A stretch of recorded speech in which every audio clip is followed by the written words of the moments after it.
parlons un peu de nos amourettes à l'école. Quand j'étais à l'école, là, je pense 14 ou bien 15 ans. Oui, je devais passer le BPC cette année-là. Voilà. Il y avait un petit garçon qui me plaisait. Dans le quartier, on allait à la même église. Il allait dans une école pas très loin de chez moi. Et j'avais une amie aussi.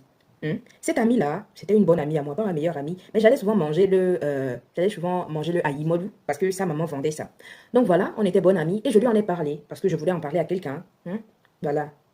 Je lui ai parlé, mon ami, tu vois, j'aime ce petit garçon-là, tu le connais, vous allez dans la même école, donc est-ce que tu le connais? Comment est-ce c'est quoi son attitude? Comment est-ce qu'il se comporte et tout? Je lui ai posé des questions sur le garçon et tout. Elle a été très gentille, très joviale avec moi. Très gentille. Elle m'a conseillé, mais oui, c'est un gentil garçon, il est très intelligent, il fait le dessin, il est super bon en dessin, il est bon en maths et tout. Je dis, c'est bien, c'est un garçon posé alors. Moi de 14-15 ans qui pense ça déjà, non? Ok. Je dis que d'accord. Un jour, il y a un match avec l'autre école, mon école contre l'autre école, et je prends mon courage à deux mains, je vais parler avec ce garçon-là. Moi, je n'attends pas, hein.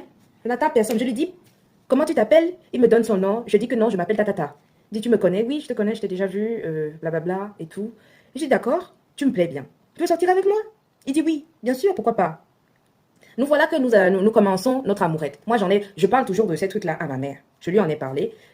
Récemment, j'ai rencontré un petit garçon là qui me plaisait bien, maman. On fait quelque chose de bizarre là-bas pour dire qu'on sort ensemble. Je dis que oui, ok. Tu es sûr là, le garçon là, il est plus court que toi-même. C'est comme ton enfant quand vous marchez ensemble. Regarde comme tu es lancé, tu sais, avec le petit truc là. Je dis oui, maman, ça fait quoi, non? Elle a dit, tu es sûr de toi? Je dis oui, je suis sûre. Elle nous a laissé continuer. Voilà que nous avons continué. Nous avons quitté la troisième. Nous avons quitté la classe de troisième là pour aller en seconde. Donc je suis passée au lycée. Au lycée là, je ne sais pas ce qui s'est passé. Mon amie fille avec qui j'avais parlé au début là, elle a commencé à avoir les comportements que je ne comprenais pas. On n'était plus amis. L'amitié était devenue distante. Et donc, j'ai commencé à chercher parce que le garçon aussi, lorsque je voulais lui parler et tout, il était bizarre.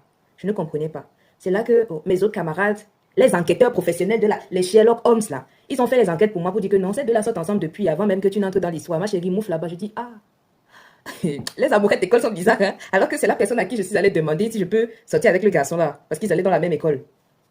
Ils sortaient ensemble. Et moi-même, j'étais l'idiote au milieu. Pourquoi? Racontez-moi vos amourettes d'école. Moi, mes histoires ne sont pas intéressantes, mais racontez-moi les vôtres. Je suis sûre qu'il y a des pépites ici.